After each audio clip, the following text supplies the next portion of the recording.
Joining me now, two experts who have spent their lives in search of intelligent life from space. Nick Pope has investigated UFOs for the UK Ministry of Defense, and Dr. Seth Shostak is a senior astronomer for the SETI Institute, whose mission is to explore and understand the nature of life in the universe. Gentlemen, thank you so much for joining me on this program tonight. Nick, if I can begin with you, Gresh called this a decades-long Cold War. Does that description sound legitimate to you?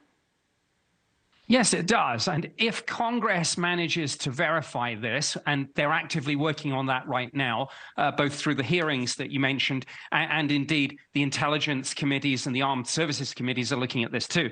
If this is verified, yeah, absolutely. As was said in the piece, the nation that first figures out this technology will be the dominant force on this planet for the foreseeable future. So there are very compelling reasons why this is so highly classified, though I would hope that keeping the technical details undercover, it would be possible, if this all pans out, to say, if this is where we are, yes, we're not alone. Yeah, I would hope that we would all work together, being that we're all in this together as opposed to compete with other nations. But Seth, this notion that Gresh suggests that we, in this program that is secret, he said we have acted offensively against non-human aircraft. I'm sort of flabbergasted by it all, because I envision sort of like a Star Wars, space war, and I just don't understand how that could possibly happen without so many people knowing and the lid being blown off.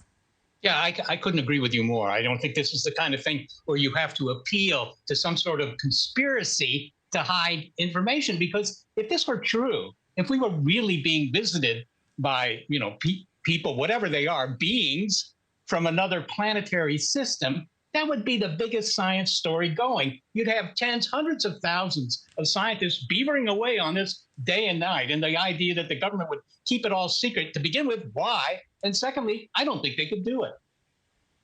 Well, that's sort of how I feel. I mean, just look in the media business. Nobody can keep a secret at the networks. Just look at this week's reportings. Okay, Nick, that notion of a conspiracy of silence amongst all of our top organizations, like AARO, like NASA, do you think for a moment that, let's just talk about America for starters, that our organizations could maintain that conspiracy of silence for decades, let alone other organizations all around the world in the various countries?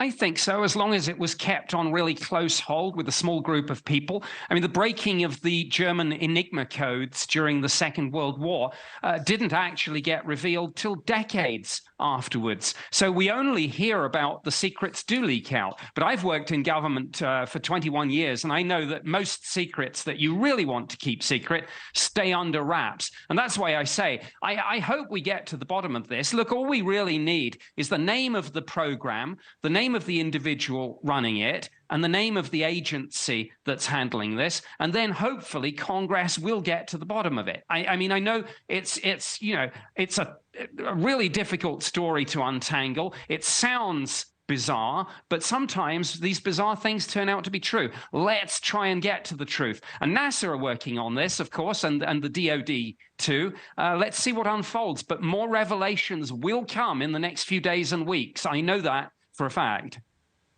Oh, well, I'm glad about that, because I feel like I'm sort of, watching Succession and waiting for the next episode. I'm behind. By the way, don't say anything.